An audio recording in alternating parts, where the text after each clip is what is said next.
Okay, good morning. Will the clerk please call the roll? Good morning, everyone. Before I call the roll, I just want to let everyone know that please do not put anyone on hold at this time. Also, please pay attention to the monitor that's streaming and mute your item if you mute your phone, I'm sorry. If there's noise in the background, everyone else can hear it and it interferes with the meeting. Other than that, good morning, everyone. We're calling the roll for the Monday, June 1st meeting. It is now 11:02 a.m. We have Dale Miller. Here. Nan Baker. Here. Trevor McAleer serving as an alternate for Dan Brady. Here. Nicole English serving as an alternate for Mike Dever. Here. Mike Chambers serving as an alternate for Armin Budish. Here. Lee Tucker serving as an alternate for the fiscal officer. Here. And Lenora Lockett. Here. We have a quorum. Okay, thank you. I'm going to make everyone to review the minutes. If you let me know if there's any comments before I make a motion. Hearing no comments, I will make a motion to approve the minutes from May 26th. Do I have a second? Second. Seconded by Ms. Nicole English. All in favor say aye. Aye. Aye. Opposed? Okay, the minutes are approved. Public comment. Is there any public comment at this time?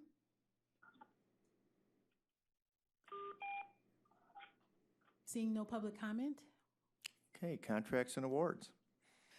Our first new item number BC 2020-308, Department of Public Works, recommending an award and purchase and enter into a contract with D.E. Williams Electric, Inc.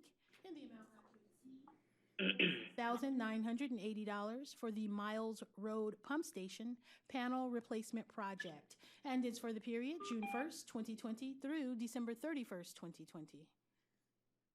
Good morning, Tom Pavich, Department of Public Works. This first item, we're requesting an approval of a contract with the vendor D.E. Williams. It's a not to exceed dollar amount. It's a multi-month contract. It's for the replacement of the Miles Road pump station electrical panel. The panel has been deemed as it needs to be replaced. It's old, deteriorated, the entire control panel, so will be replaced. And there will be a new safe backup generator connection installed as well. It's an electrical project. This was an informal bid for a contract that went to 30 vendors on multiple attempts, and we had one bid submission, and this is under the engineer's estimate. Okay, thank you, Tom. Are there any questions on this item from the board? Hearing none, I will make a motion to approve. Do I have a second? This is Trevor. Second. I'll second. Trevor beat you there, Dale. Seconded by Trevor McAleer. All those in favor, please say aye. Aye. Aye. Opposed? Item approved. Next item. The next item is a two-part item, item number BC 2020-309, Department of Development. A, submitting an RFP exemption which will result in a payment to Ohio Aerospace Institute in the amount not to exceed $102,000 for operational support of Aerozone Alliance activities. And it's for the period June 1st, 2020 through December 31st, 2020. And B, recommending the payment in connection with said RFP exemption. Good morning, Paul Hertig with the Department of Development. This is our annual operating support to the Aerozone Alliance. We had planned and budgeted to provide $120,000 this year due to the importance of the activity to our economic development work. Due to the budget cuts, we've reduced the award, as we are with all of our operating support, down to the amount you see on the agenda. Okay, thank you, Paul. Are there any questions from the board members? This is Dale, and I would just like to thank the administration for your support of the Aerozone Alliance. It's a very important effort to help create economic development spin-offs based on proximity to NASA Glenn Research Center and Cleveland Hopkins Airport. Very good, thank you. Any further questions? Hearing none, I will make a motion to approve. Do I have a second? This is Dale. I'll second. Seconded by Councilman Miller. All those in favor say aye. Aye. Aye. Opposed? Item approved. Next item. Next item, item number BC 2020-310, Department of Information Technology, submitting an amendment to a contract with Mythix, Inc. for Oracle database software support and maintenance. And it's for the period June 1st, 2016 through May 31st, 2020, to extend the time period to May 31st, 2021, for additional funds in the amount not to exceed $356,348.49. Hi, good morning. Janelle Green, Department of IT. This item is for Oracle database software support maintenance for licenses that are attached to applications that are run by IT, HHS, and fiscal. To correct the funding sources, general fund, Department of IT funds should be 23%, and the Health and Human Services levy should be 7%. These are in support, again, of applications, including the MyPlace MVP applications, and we answered quite a bit of prior questions, and we can, I'm on the line to field any more if there are any other questions. Thank you, Janelle. Are there any questions from the board on this item?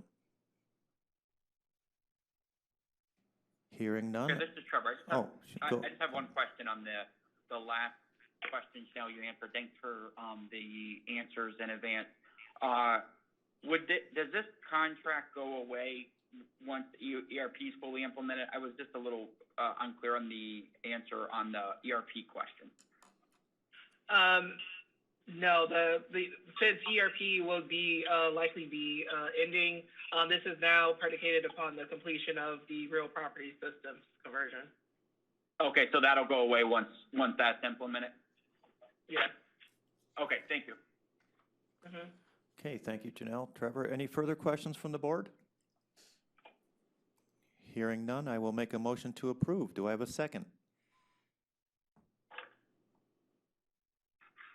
This is Trevor, second. Seconded by Mr. McAleer. All those in favor say aye. Aye. Aye. Opposed? Item approved. Next item. Next item, item number BC 2020-311, Department of Workforce Development, submitting an amendment to a contract with Towards Employment, Inc. for job seeker services for applicants with felony backgrounds in connection with the Workforce Innovation and Opportunity Act. It's for the period July 1st, 2019 through June 30th, 2021, for additional funds in the amount not to exceed $120,000. Good morning, Frank Brickner, Department of Workforce Development. We're looking to amend our contract with Towards Employment to put new funding in place effective July 1st. The original contract, while it was for 2 years, only had 1 year of funding because that's how we get our WEOA allocations, 1 year at a time. So this allows the additional funding to get us through December 31st, 2020. It's at a less amount than we have done with the initial contract because there were two parts of the contract. One, to provide services for individuals who've been released from jail or had some ties to the criminal justice system, and one to provide some support while individuals were at the Bedford jail. Well, the Bedford jail, we're not doing in-person services. Right now, we are doing remote services for people who've been released, so it's at a less amount. Okay, thank you, Frank. Are there any questions from the board on this item? Hearing none, I will make a motion to approve. Do I have a second? Second. This is Dale, second. By Lee Tucker. Dale, I'm sorry she got in there. All those in favor, please say aye. Aye. Aye. Aye. Opposed? Item approved. Next item. Next item, item BC 2020-312, Department of Human Resources, recommending a payment on a purchase order to State of Ohio Bureau of Workers' Compensation in the amount not to exceed $349,437.10 for workers' compensation premium payments, and it's for the period April 24th, 2020 through December 31st, 2020. Good morning, Pat Spock on behalf of the Department of Human Resources. This is the regular workers' compensation payment in line with past experience. You'll note that the start date is 4/24. That's actually the start of the billing period. We didn't receive this bill until May. The state gives us approximately 14 days to pay these bills, and so upcoming, you'll see in the near future, the department will bring forth an item to cover us for the entire year because it is a quick turnaround that's required by the state. But this is for the current period, and we do appreciate the board's consideration of this request. Okay, thank you, Pat. Are there any questions from the board members? Hearing none, I will make a motion to approve. Do I have a second? This is Trevor, second. Seconded by Mr. McAleer. All those in favor say aye. Aye. Aye. Opposed? Item approved. Next item.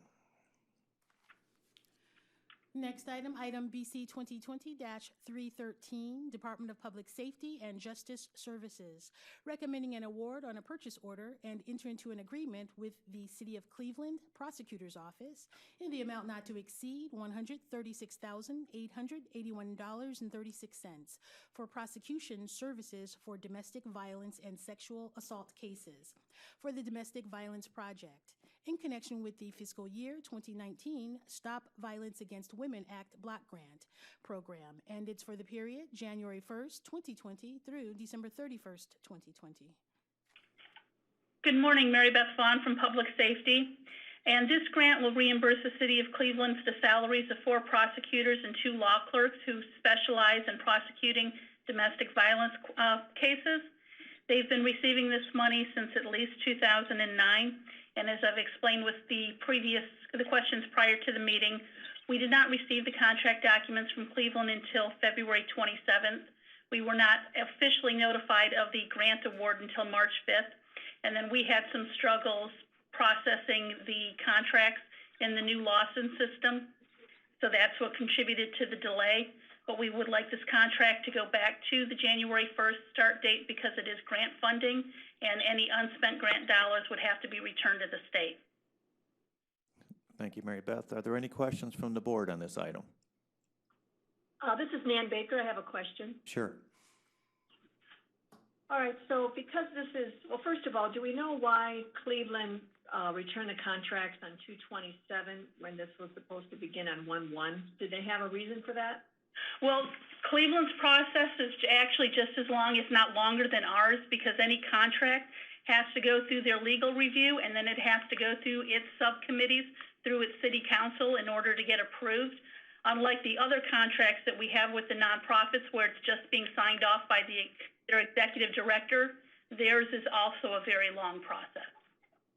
And was this something that they anticipated that they would be receiving? Couldn't they have been? Was there a process started late through their city council approval? No, the reality is with these contracts, the whole grant process is pretty late, is what happens here. We start the process back in August, and back at the beginning of September, we did the notice of award. But even then, we could only do preliminary notices of award because we don't know the final amount that we're getting until we get that final award. And as I've mentioned, we didn't get that final award until March 5th. So everybody, including Cleveland, was acting in good faith that we were going to get the amount that the state had preliminarily had identified that we were going to receive. Okay, and just a final follow-up. Given that it's 5 months late into this agreement, does that compromise what we do with this money? Are people waiting to be paid because it's 5 months into the contract and hasn't been approved? The City of Cleveland would have continued to have paid their employees, but we have not reimbursed the City of Cleveland for those payments until this contract gets approved. All right, so the workers have been paid, but. The workers have been paid, but, exactly. Okay. All right, thank you. Okay, any further questions from the board? Hearing none, I will make a motion to approve. Do I have a second? This is Dale, second. Seconded by Councilman Miller. All those in favor say aye. Aye. Aye. Aye. Opposed? Item approved. Next item. Next item, item BC 2020-314, Department of Public Safety and Justice Services, recommending an award and a purchase order and enter into an agreement with City of Cleveland Department of Public Safety Law Enforcement Division in the amount not to exceed $95,221.86 for the provision of 2 Cleveland police detectives to provide investigative services for the Cleveland Domestic Violence Project in connection with the fiscal year 2019 Stop Violence Against Women Act Block Grant Program. It's for the period January 1st, 2020 through December 31st, 2020. This is the second of 3 VAWA awards to the City of Cleveland. This one will reimburse for 2 detectives who specialize in investigating domestic violence cases, and the city has been receiving this since 2009 also. Thank you, Mary Beth. Are there any questions from the board on this item? This is Nan Baker. Are the reasons for this being 5 months late and along with 315, are the reasons all the same? Everything is exactly the same. We sent the contracts, all 3 contracts to them at the same time, and we received them back at the same time and ran into the same problems with each of them. All right, thank you. Okay, further questions? Hearing none, I will make a motion to approve. Do I have a second? This is Dale, second. Seconded by Councilman Miller. All those in favor say aye. Aye. Opposed? Item approved. Next item. Next item, item BC 2020-315, Department of Public Safety and Justice Services, recommending an award and enter into an agreement with the City of Cleveland Department of Public Safety in the amount not to exceed $41,659.50 for the provision of a sexual assault advocate to assist victims with crisis intervention and referral services in connection with the fiscal year 2019 Stop Violence Against Women Act Block Grant Program. And it's for the period January 1st, 2020 through December 31st, 2020. This is Mary Beth Vaughn again, and this pays for a full-time victim advocate from the Cleveland Rape Crisis Center to be assigned to the Cleveland Police Department, and they've had this program in place since 2014. Thank you, Mary Beth. Any questions from the board on this item? Hearing none, I will make a motion to approve. Do I have a second? This is Dale, second. Seconded by Councilman Miller. All those in favor say aye. Aye. Opposed? Item approved. Next item. Thank you. Next item is a 2-part item, item number BC 2020-316, Department of Sustainability. A, submitting an RP exemption which will result in an award recommendation to Solar United Neighbors Corporation in the amount not to exceed $25,000 for round 4 implementation and coordination of 40 solar co-ops to provide solar energy outreach and training services to residents of Cuyahoga County. And it's for the period June 1st, 2020 through May 31st, 2021. And B, recommending the award in connection with said RP exemption. This is Mike Foley from the Department of Sustainability. So this is our contract to do our residential and small business solar co-op in the county. It basically runs kind of a group procurement, group buying for rooftop solars for interested residents. Over the course of the last 3 years, we've had about 134 rooftop installations, which is equated to about $1.9 million in installation costs. Spent $780,000 or 780,000 kilowatts of power. Saved $3 million in saved energy costs for residents, and it's been about 25,000 hours of installation work for installers. So we think it's been a pretty effective program. to help both develop clean energy in the county for homeowners and also save costs and provide jobs. Okay, thank you, Mike. Are there any questions from the board? This is Nancy Baker. I can just have a one clarification. Just so I understand, we have 134 homeowners, and they saved $3 million. Is that over how many years? Is that over the 3 years? Yeah, since 2016. Since 2016.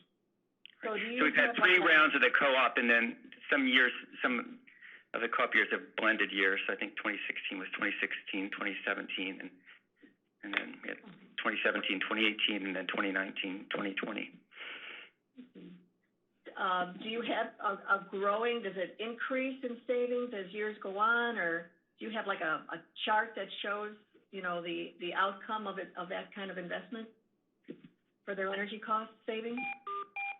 Oh, it's based on modeling that Solar United Neighbors does in terms of the kilowatt hours that the total arrays produce, and as opposed to the cost of energy and electricity that people use.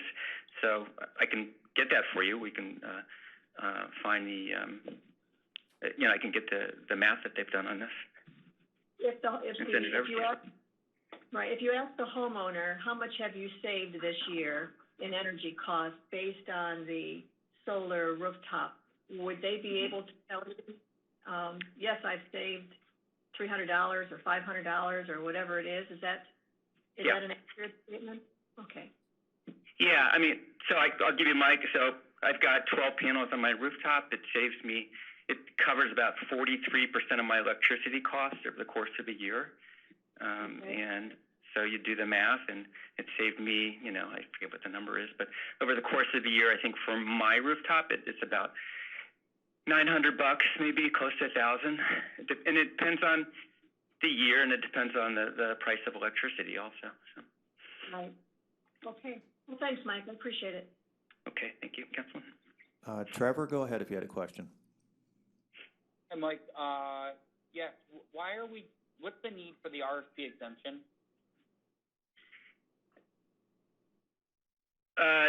Trevor, it's the way we've done this for the last 3 rounds, so I'm not sure what your question is. I'm sorry.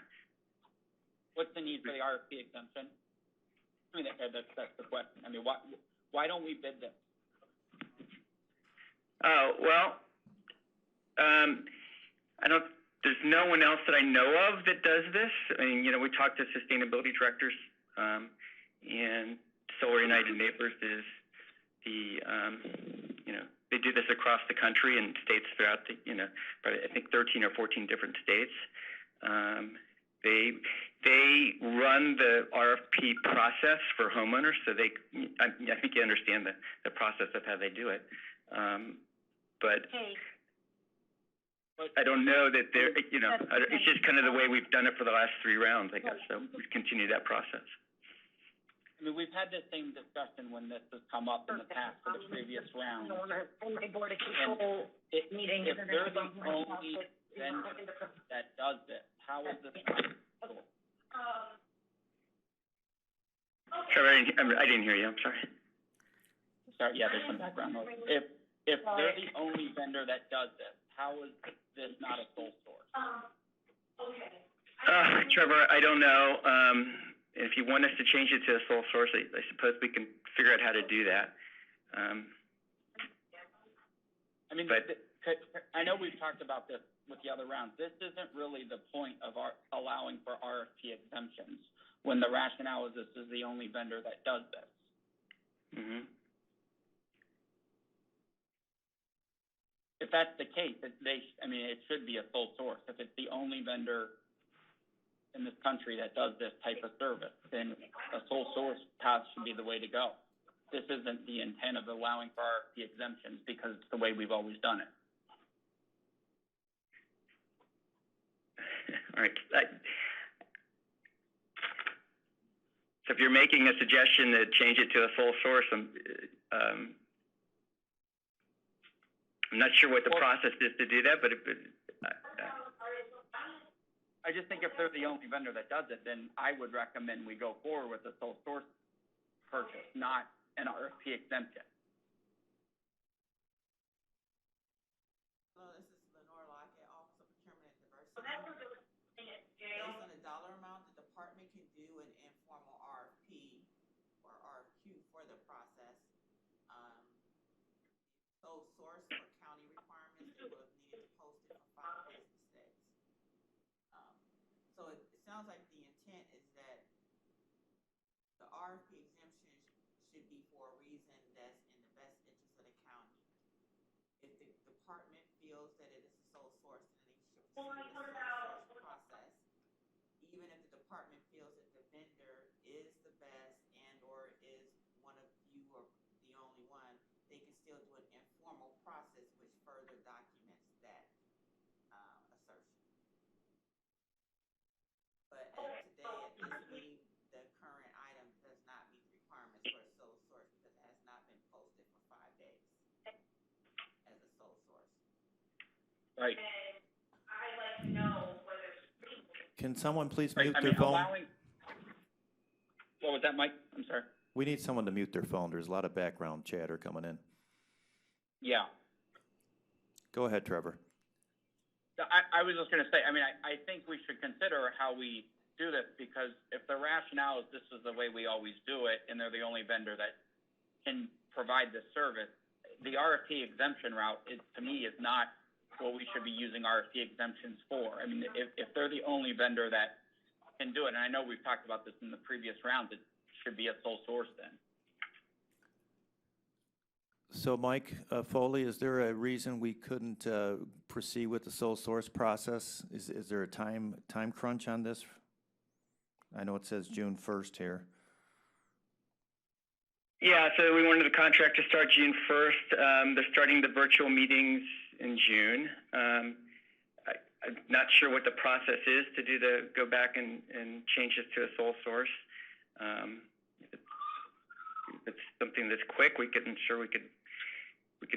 figure that out and do it. If you want to put it on hold for a week, I'll try to get whatever documents we need before next week. Well, we need to hold it for at least, or post it for at least 5 days a week, just for the sole Right. source. So it's going to be a couple of weeks. I'm just trying to find out from a timeline what the need is. Unless the board wants to continue moving forward on this direction, or leave it the way it is for now. Trevor, I'll defer to you. Well, I just don't think, I mean, when we allow for RFP exemption, the rationale that the department's using isn't what the purpose of RFP exemptions are for. Right. I mean, there's reasons why we have sole source purchases in place and stuff like that. I mean, I would prefer. May I ask a question on this? Sure. Is the concern of it being an RFP exemption and not really knowing that it is a sole source at this point, is the concern that there could be other vendors out there that are not aware of this ability to bid, and that is why we are hesitant to allow for an RFP exemption for the case of we've always done it this way? Is that the concern, that there could be others that are kept out and we just aren't aware of it? Nan, this is Trevor. I mean, that would be one of my concerns, that we haven't put this out to bid. We say that it's the only vendor that can do that, but when we don't bid it out, I don't know how we know that for sure. And if it is the only vendor that can do it, then you bring forward the sole source. Right. Because if I remember from sole sourcing, isn't sole sourcing state that it has been put out there and confirmed that no one bid on it, and therefore this is it is a sole source? I mean, that puts you in a better place to defend that the reasons why there was an exemption asked to begin with, but it does give confirmation for sole sourcing that this was in fact the only vendor. Right, and we've had the same conversation the last couple times this has been brought forward. Yeah. Okay. obviously, I will defer to whatever you guys want me to do. So, You're gonna have to work with OPD for the sole source then, Mike, and get the forms. There's a form that needs to get filled out and signed by the vendor. A few other things, and then we have to post it for a week. I just wanted to make sure time-wise, I didn't, because obviously this is probably gonna take a couple of weeks. I wanna make sure that that's doable. no, I think, Mike, I appreciate that. I think we can figure this out if we need to hold it off for 2 weeks. And the contract goes until next May, and a lot of the kind of, I mean, there are some information sessions that are scheduled in the next couple of weeks, but I think this can go forward regardless of, I mean, I think Celery and I would be willing to do these regardless of whether the contract's in place, the sole source contract. So I can talk to Lenora or an OPD and try to figure out the documents we need for that, for sole source. Okay, then we'll go ahead and hold this item then, Mike, and you work with OPD as soon as you can, and we'll go from there. Thanks, Mike. Okay. Thanks, Trevor. Let's move on to the next item. Item number BC 2020-317, Department of Sustainability. It's a two-part item. A, submitting an RFP exemption, which will result in an award recommendation to the Brindle Group, Inc. in the amount not to exceed $15,000 for consultant services in connection with data collection, processing, inventory development, and data interpretation of county-wide greenhouse gas emissions. And it's for the period June 1st, 2020 through May 31st, 2021. And B, recommending the award in connection with said RFP exemption. Okay, this is Mike Foley from the Department of Sustainability again. This is our contract with the Brindle Group. They help us compile data and information for our greenhouse gas analysis that we do on an annual basis. And we do that as part of, we look at the greenhouse gases emitted from the county, industrial, residential, commercial, transportation, kind of different sectors, and then report that to a couple of different places, nationally, internationally, the Carbon Disclosure Project and the Mayor's Compact on climate. So we use Brindle because one is they are, they're good at this stuff. They understand how to find data and report it. But also because they've been working with Cleveland for the last 5 or 6 years, and so we're able to save costs utilizing Brindle. We can do joint conference calls with them, joint data gathering, and so it reduces our overall costs for the project. Okay, thank you, Mike. Any questions from the board? Mr. Chair, this is Trevor. Go ahead, Dale. Yeah, this is Dale, and I would just point out a typo in the date. It says 5/32. When we approve this motion, it should be as amended with that corrected. Thank you, Dale. Go ahead, Trevor. I was going to point out the differences there between the request here for an RFP exemption versus the other. This is the purpose and the intent of providing for RFP exemptions because of the savings and other things that you've laid out for that. So I just want to kind of stress the difference between this item and the previous item. Duly noted. Gotcha. Okay, I will make a motion to approve this item as amended and noted by Councilman Miller to change it to 5/31/2021. Do I have a second? This is Dale, second. Seconded by Councilman Miller. All those in favor say aye. Aye. Aye. Opposed? Item approved. Next item. Next item is a two-part item, item number BC 2020-318, Court of Common Pleas, Juvenile Court Division. A, submitting an RFP exemption which will result in an award recommendation to Belfair Jewish Children's Bureau in the amount not to exceed $60,547 for evidence-based integrated co-occurring treatment services for youth involved in the Promise Team, and it's for the period May 1st, 2020 through June 30th, 2021, and B, recommending the award in connection with said RFP exemption. Good morning, this is Sarah Baker with Juvenile Court. This is a contract with Belfair that we have for our new Promise Team population at the court. We've received competitive reclaim dollars to cover this program, and what it'll provide is evidence-based, community-based treatment services for this population only. Thank you, Sarah. Are there any questions from the board? Hearing none, I will make a motion to approve. Do I have a second? This is Trevor, second. Seconded by Mr. Mackler. All those in favor say aye. Aye. Aye. Opposed? Item approved. Next item.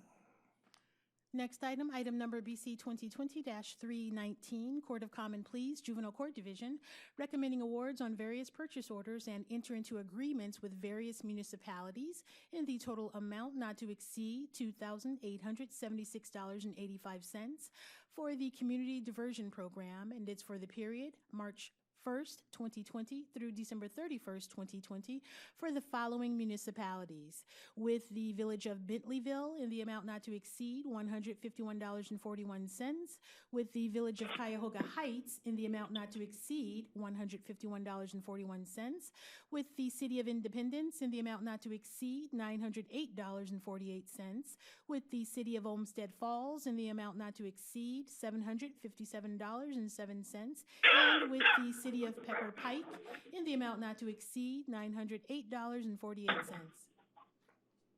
Sarah Baker, Juvenile Court. This is another grouping of our community diversion programs, and these are the programs that we utilize to divert youth away from official court involvement. Okay, thanks, Sarah. Are there any questions from the board on this item? I have one question, Nan Baker. Sure, please. This is three. The reason for that is due to issues with the new procurement system. So, what issues did you have, and have you overcome that for next time?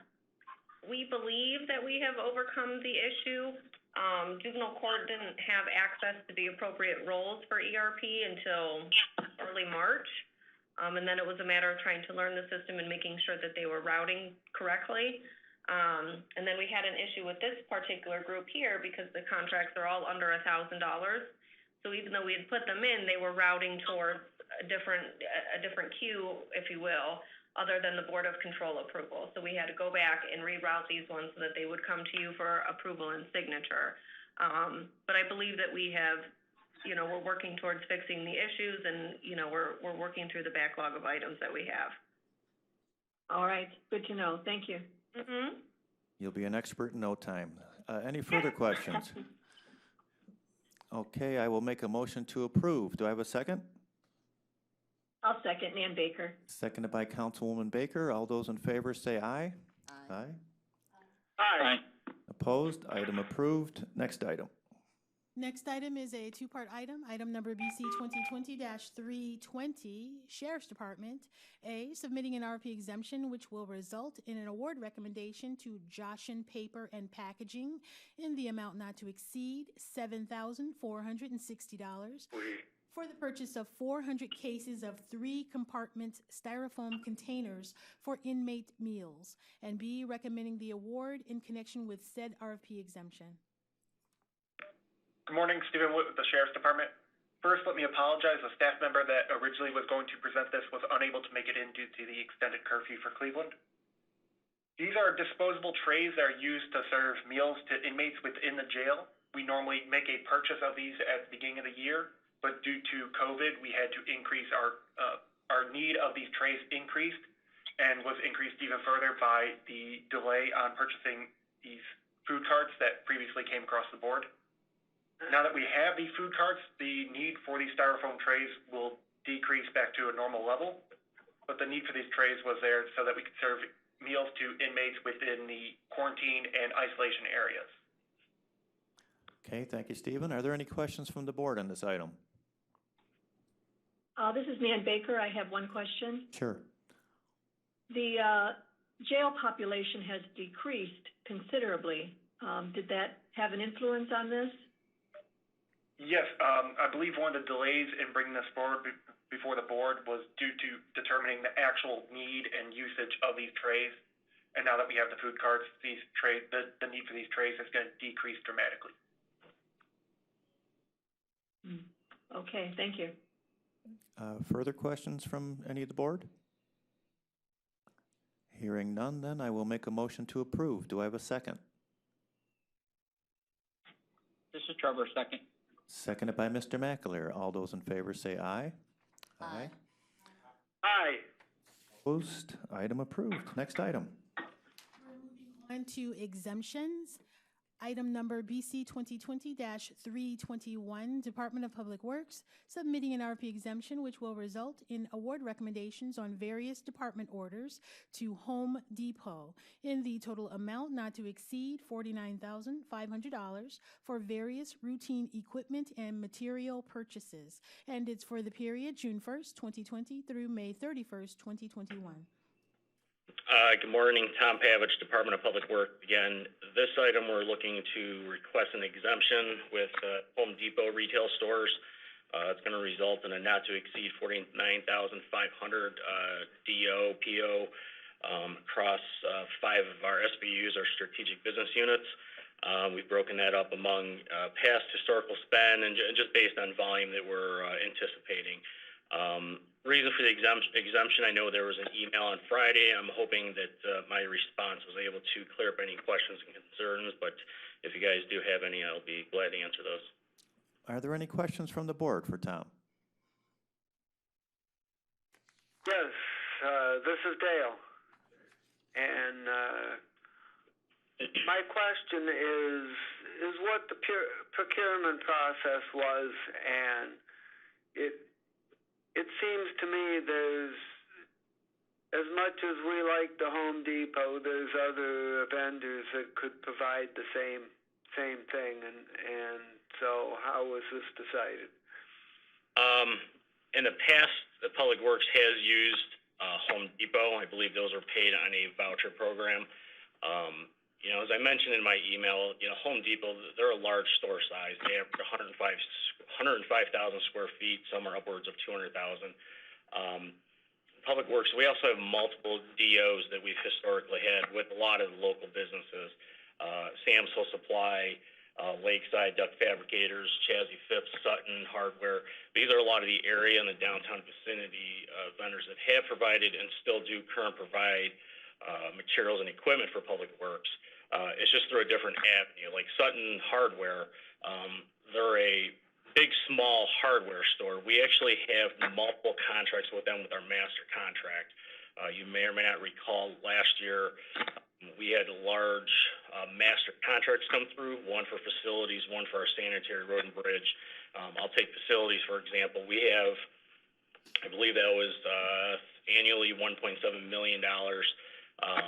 We had 21 different vendors. A lot of those vendors are hardware-type stores. You got FBM Wholesale, Sutton Hardware, Lakeside, Chazzy Phipps. A lot of those vendors in their industry do not carry everything that we necessarily need. A lot of those vendors have, we'll call it a niche for a certain commodity. I'll use Sam's Whole Supply, for example. They're a 16,000 square foot business down in the flats. You know, their niche or their specialty is construction and safety materials and equipment. We've had multiple department orders with them for fire hoses, chain and hoists, different types of safety equipment. So a lot of the vendors that we currently do business with, they don't carry, it's not all inclusive of everything, and they don't have the room to have inventory that we may require. Having Home Depot, as I said, it's a larger footprint, larger square footage. They have everything from your batteries to your lumber to your plywood to your electrical components, your nuts and bolts. So there's a business need to continue to use Home Depot. as we move forward. And we're gonna review this. It's only $49,500, and, you know, if the business need continues, we'll continue to review that as, we are with our other department orders, POs, and contracts. So, to follow up, it would certainly seem that Lowe's, as Home Depot's major competitor, would have the same range of capability, and my question is whether they got to bid on this. They did not. We did not send this out to bid. I believe the reasoning behind the Home Depot is based on location. You know, I think the nearest Lowe's location is out on Brook Park Road near Parma, especially with the Public Works new Harvard maintenance garage. We've got the Steelyard Commons Home Depot, which is very industrial supplied. Even a lot of those big box stores, they do forecasting. So based on their location, you know, that's the specialty that they have. So materials that are stocked at the Home Depot in Steelyard, they're going to carry different materials that are docked at the Home Depot in Rocky River. So based on location, that's why we've historically used Home Depot as opposed to the big competitor Lowe's. Personally, I live right around the corner from a Lowe's and a Home Depot. If I'm looking for easy surface and cosmetic repairs, I'm going to go to Lowe's. But if I'm looking behind the walls to do plumbing or electrical, I'm going to go to Home Depot because they're more industrial heavy suited. So,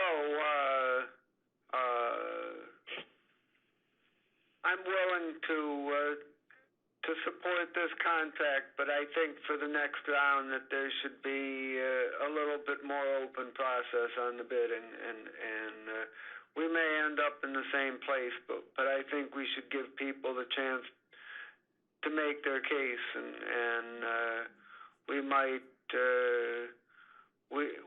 end up using one or the other, or we might end up using both for different things, and so. And there may be people other than the two of them that could provide a pretty wide range of stuff. So I think we should think a little bit of a more open process in the future.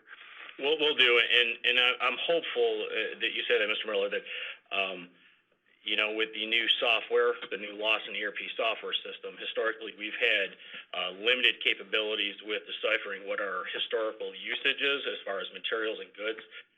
The hope is as we progress through 2020, 2021 and beyond, we'll be able to run data and product spend reports in the new software, which will give us better you know, strategic sourcing, bidding power and benefits to, you know, capture what we're actually buying and could possibly forecast. So I agree. Yes, this is Nan Baker. I would concur with Councilman Miller. I do believe that we should be opening this process up more than we did. And I would certainly like to make sure that the smaller hardware stores are included. You may be surprised by what it is they're able to do when asked. And they're hurting right now having the Lowe's and Home Depots always perhaps get in front of them with jobs that they may have had before. So letting them in the process and maybe not making the bid, but at least having an opportunity to bid, I think is fair. So I would hope next year at this time we can include them. Okay, are there further questions from the board on this item? Hearing none, I will make a motion to approve. Do I have a second? Second. Seconded by Ms. Nicole English. All those in favor say aye. Aye. Aye. Aye. Opposed? Thank you. Item approved. Next item. Thank you. Next item number BC 2020-322 has been held at the request of the department. Moving on to the next item, item number BC 2020-323, Sheriff's Department, recommending an alternative procurement process on various purchase orders, which will result in award recommendations to various providers in the total amount not to exceed $208,000 for emergency off-site medical services for inmates for the period January 1st, 2017 through December 31st, 2020 for the following providers: Cleveland Emergency Medical Service, St. Vincent Charity Hospital, University Hospital, and Fresenius Medical Care. Stephen Wood with the Sheriff's Department here. This alternate procurement will allow us to set up not to exceed purchase orders with the 4 medical facilities listed on the agenda. These are for outside medical care, including that are done for reasons including continuity of care or outside services that Metro is unable to provide, such as dialysis. We had previously brought an item similar to this forward to the board before, but had some questions over the total dollar value because Metro was included in that. The reason why the previous Metro item was held is that we have a new directive from the law department that states that we are able to pay for the Metro outside medical care under the current Metro contract. So we just need the ability to process purchase orders for these remaining 4 medical facilities. Thank you. Are there any questions from the board? Lenore? Okay, this is Trevor. I have a question. Go ahead, Trevor, first. Stephen, on the Metro that was held with the new guidance from the law department, are you going to have to come back and increase the existing medical contract with Metro Health because you're now paying the $1 million out of that contract?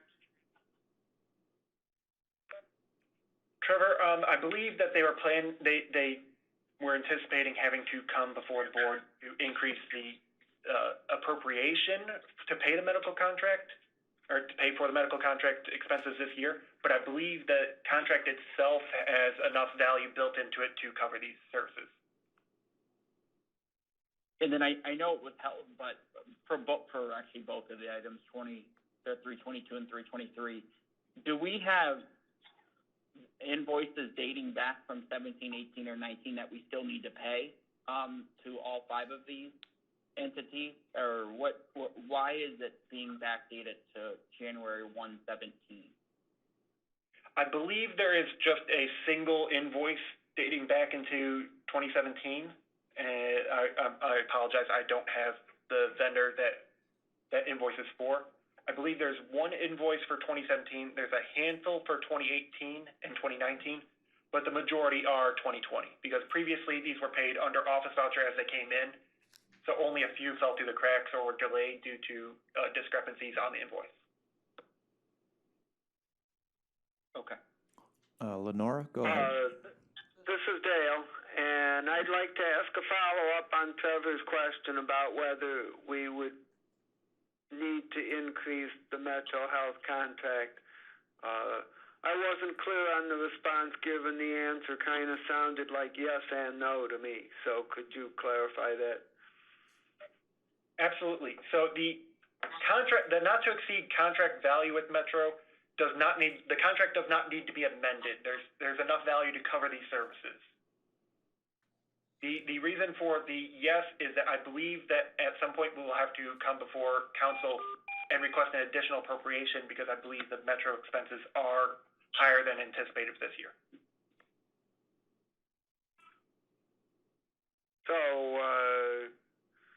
So you're saying that there would have been enough money to include this if expenses came in at the level we anticipated, but they're actually coming in higher than anticipated.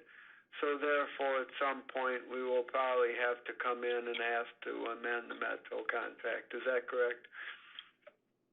We will not need to amend the Metro contract. We may need to ask for additional appropriations to cover the bills. But the Metro contract has enough funds in it to cover. So, to my mind, maybe this is just semantics, but to my mind, if you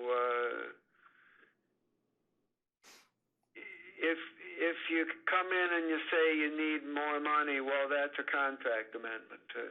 I mean, I'm not clear on how you're saying, on the one hand, that there's sufficient money in the contract, and then in the next sentence you're saying that you're probably going to have to come in and ask for more money. It seems like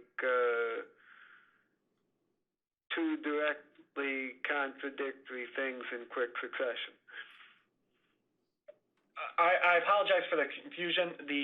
What I'm trying to say is that the contract has the money in there to enable us to pay the bills. The budget for the sheriff's department, as far as I'm aware, does not have the funds to cover our expenses for this year.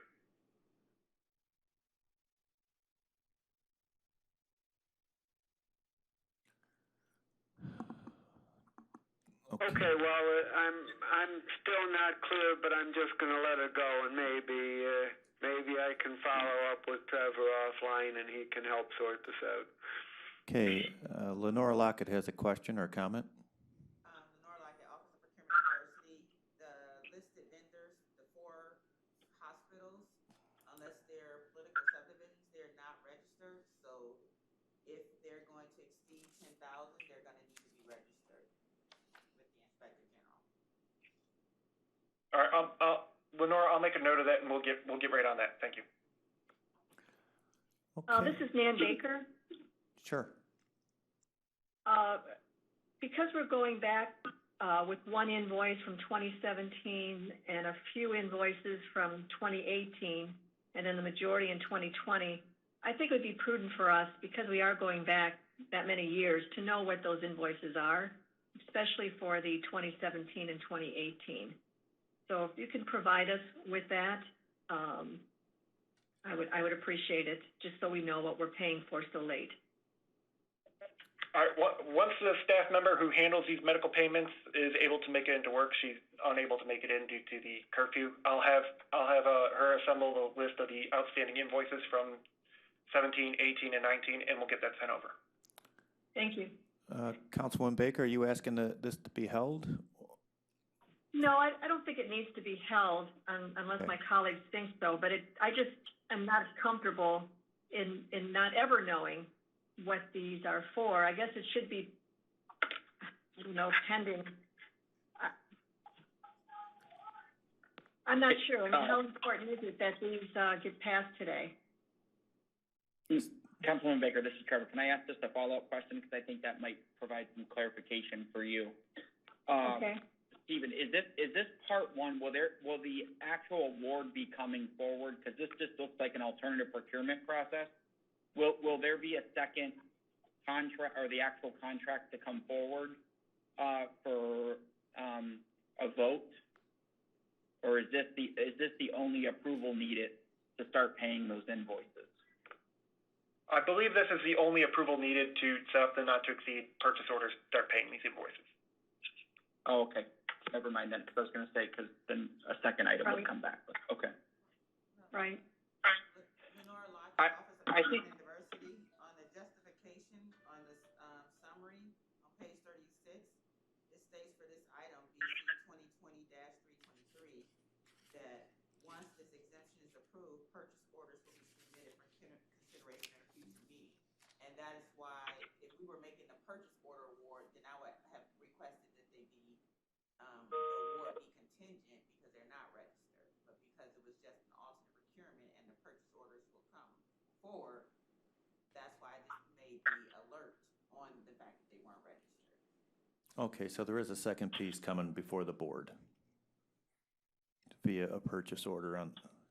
So I'm open to your suggestions, Trevor and Ann, if you want to proceed or hold. If it doesn't, Go ahead, Nick. I was just going to say, if it doesn't impact any services, which I don't think it does because it's so old, we probably should be prudent in understanding what exactly we are paying for before we approve it. I would That's suggest me, these medical vendors, they're gonna continue to provide services regardless, so that's okay. If we wanna hold it for a week until we provide you those answers, that's fine with us. So duly noted. We will hold it for a week then. Thank you, Stephen. And, Mr. Chair, can I just ask, Stephen, can you, after either have someone follow up with an email on, clarifying what we need to do at Metro Health? Because as Councilman Miller pointed out, I'm also, slightly confused on if we need additional appropriation or a contract amendment, et cetera. So if you could you just follow up, with us later? Absolutely, I'll have that sent out, as soon as possible. Thank you, appreciate it. if I'm understanding that correctly, it sounds like we would actually be spending 1.2 million, and we have the 200,000, but we don't have the million. I mean, that's an explanation I think I would be hearing back, is that they have enough to cover this, but not 322. I'm just speculating. I'll send a detailed, follow-up clarifying what I've stated here, but we have, the $1 million for Metro is in the contract already. We just I don't believe we have the appropriations to cover our entire yearly expense for the Metro contract. Okay, we'll look into that for confirmation. Unless there's any further questions, we can move on. Okay. Next item is the consent agenda, item number BC 2020-324. Board members, if you please take a look at today's consent agenda item and let me know if you have any questions on any of the items.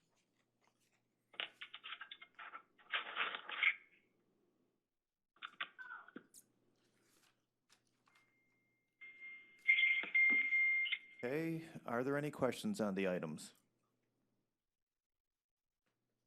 Hearing none. I think I have a question on the 039.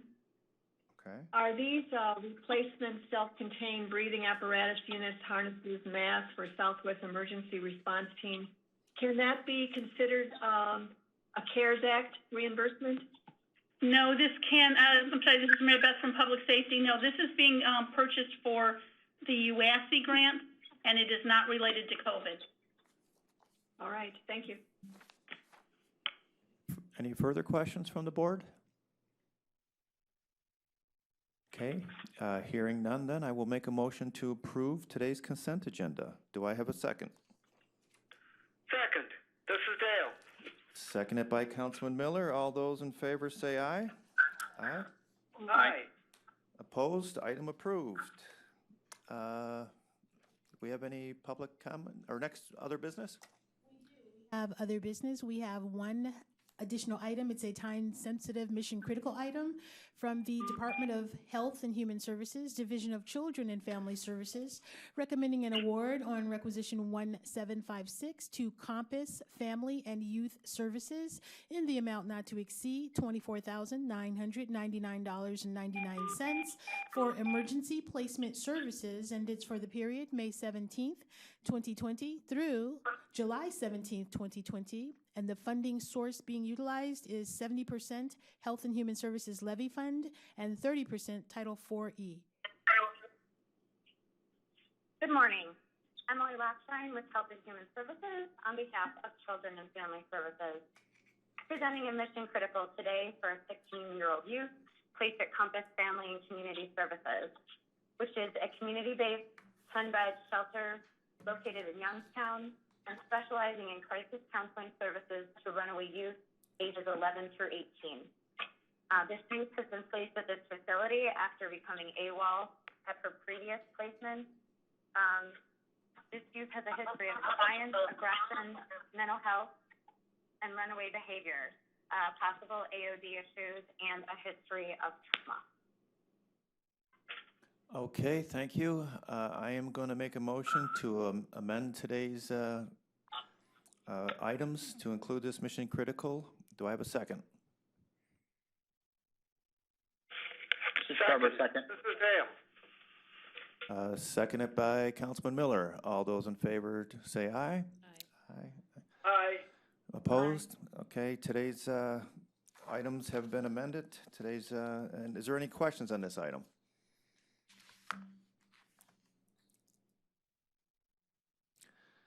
Okay, no questions on the item. Then I will make a motion to approve this mission-critical item. Do I have a second?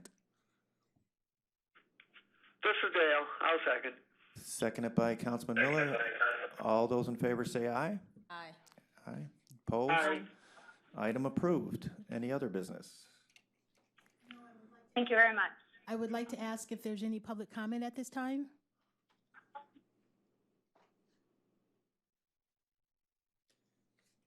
No public comment? Okay, I will make a motion to adjourn. Do I have a second? Second. Tucker, all those in favor say aye. Aye. Aye. Aye. Opposed? We're adjourned. Aye. Thank you, everybody. Thank you.